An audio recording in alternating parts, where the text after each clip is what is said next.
Life has its way of testing all of us. How we rise when we get knocked down helps develop our character. Some people face more challenges than others, and for one La Crosse man, his road to recovery is a clear example of rising from rock bottom. News 8's Lisa Klein has his story of salvation. A morning walk in downtown La Crosse I actually make it a habit. takes Chris Sikorsky I go to school at Western Technical College. past the Salvation Army on his way to class. That's kind of what keeps me going sometimes. Chris is in the Human Services program at Western and plans to work with the homeless or those living with addiction or mental illness. 100% committed to this career path. But for you to fully understand Chris's commitment to his education, you need to understand the downhill slide that led him to this point in his life. It was a long, long descent, and I clawed my way down the entire way. Chris was an only child who grew up outside of Wausau, Wisconsin. I had a lot of good experiences growing up. He was a typical kid with good memories of his childhood, but at about age 11, I've always been a person who struggled to fit in. he discovered a way to become popular among his peers. Drugs and alcohol became the great equalizer. Chris was a rebellious teen. And so we were running around partying and clubbing all the time,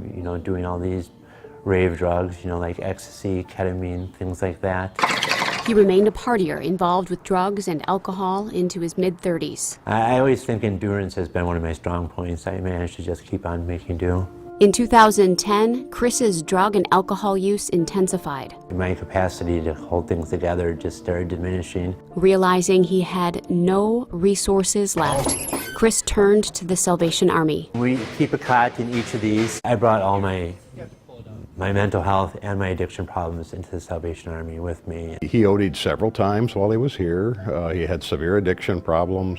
They called the ambulance many times. And one time he was completely out of it when the ambulance came. I would use so many sedatives at night that they couldn't wake me up the next morning. Chris's addictions caused him to be kicked out of the Salvation Army a number of times. He felt helpless and trapped in his situation. Here is where I would say I was at my absolute rock bottom because of that hopelessness. I was actively considering suicide. Chris says that is when he knew he had to do something. I connected with La Crosse County, connected with the behavioral health unit at Mayo, started connecting with the various 12-step groups that we have in town. In June of 2017, Chris finally found salvation in a sober living house run by La Crosse County. Intense outpatient therapy and recovery meetings paved him a pathway to live again. I started to see that I might have a place in recovery. He still struggled with his addictions. You can't go from just 60 to 0 instantly. It was a slow process applying the brakes throughout that couple-month period. Until he took his last drink and chose sobriety.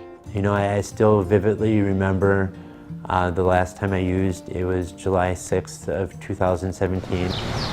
Since that time, he moved to the Driftless Recovery Sober Living House, where he was a resident and is now the house manager. I love my work here. I am so blessed to be able to work with exactly the types of populations that I want to serve professionally after I complete school. Chris hopes to graduate from Western with an associate's degree in human services next spring. Second to my sobriety, going back to school was, the next most instrumental thing in my life. He plans to use his college degree and life experience to model his rise from rock bottom. I've found that new lifestyle that for so many years I was seeking. To his friends still living on the streets. And it's filled with hope and connection. In hopes of being part of their story of salvation.